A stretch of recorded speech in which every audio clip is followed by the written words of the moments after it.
Palakkad railway സ്റ്റേഷനിൽ നിന്നും ഏകദേശം 20 കിലോമീറ്റർ മാറി സ്റ്റേറ്റ് ഹൈവേ 27 സമീപമാണ് തത്തമംഗലം സ്ഥിതി ചെയ്യുന്നത്. ചിറ്റൂർ പുഴയുടെ തീരത്താണ് മനോഹരമായ ഈ ഗ്രാമമുള്ളത്.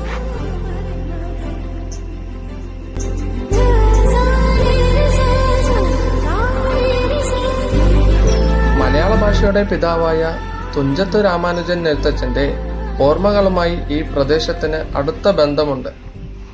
അദ്ദേഹം ഇവിടെ താമസിച്ച് അടുത്തുള്ള ശോകനാശിനി പുഴ, അതായത് ചിറ്റൂർ പുഴയിൽ സ്നാനം ചെയ്ത് ശിവക്ഷേത്രത്തിൽ ആരാധന നടത്തിയിരുന്നതായി ചരിത്രം പറയുന്നു.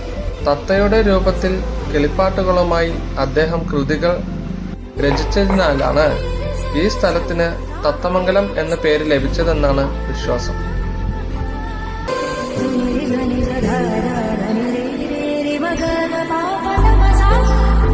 പാലക്കാട്ടെ ഭൂരിഭാഗം ക്ഷേത്രങ്ങൾക്കൊപ്പം ഇത്തരത്തിലുള്ള മനോഹരമായ വലിയ കുളങ്ങൾ കാണാൻ സാധിക്കും.